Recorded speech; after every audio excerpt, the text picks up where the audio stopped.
ఎంత ఆశ్చర్యం, ఊహకి అతీతం. ఢిల్లీ హైకోర్టు జడ్జి యశ్వంత్ వర్మ ఇంట్లో అగ్గి పట్టింది.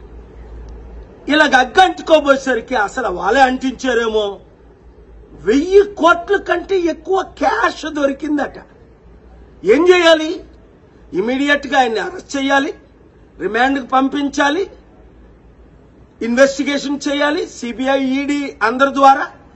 ఏమీ చేయకుండా CJ court, supreme court collegium ఆయన్ని సీక్రెట్ గా అలహాబాద్ కోర్టుకి ట్రాన్స్ఫర్ చేశారు. అరే, ఇక్కడ రేప్ చేశాడు ఒక టీచరు, గవర్నమెంట్ టీచర్ అంటే ఇంకొక స్కూల్కి పంపిస్తాడా అక్కడ రేప్ చేయమని? ఇంత దారుణమా జ్యుడిషియల్? అందుకే నేను ప్రిపేర్ చేసిన పిల్లు వీళ్ళు మైలార్డు ప్రభులు కాదు, జడ్జిలు. వీళ్ళకి ఇమ్యూనిటీ ఉండకూడదు. ఆర్టికల్ 14 ప్రకారం అందరూ సమానమే, వీళ్ళు కూడా సమానంగా చూడాలి. 1, ఇమ్యూనిటీ తీసేయాలి. 2, ఈ జడ్జిల మీద ఇమీడియట్ ఇన్వెస్టిగేషన్ చేయించాలి.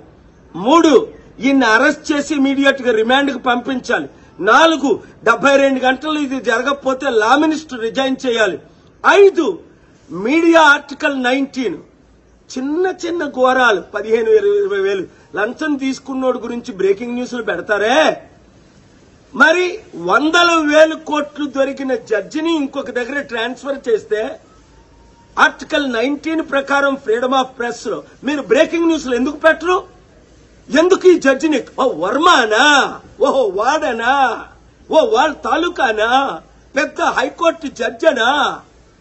దేశం సర్వనాశనం అవ్వకూడదంటే ఇప్పుడు నేను మాట్లాడిన మాటలు డెమోక్రసీని కాపాడదామన్నవారు, జ్యుడిషియర్ని కాపాడదామన్నవారు, దేశాన్ని కాపాడదామన్నవారు బ్రేకింగ్ న్యూస్లు పెట్టి ఈ వీడియో నరేంద్ర మోదీ ప్రధానమంత్రి గారి దగ్గరికి వెళ్ళినంత వరకు, లా మినిస్టర్ రిజైన్ చేసినంత వరకు, ఈ జడ్జి అరెస్ట్ అయినంత వరకు చట్టాన్ని కాపాడదాం, దేశాన్ని రక్షిద్దాం.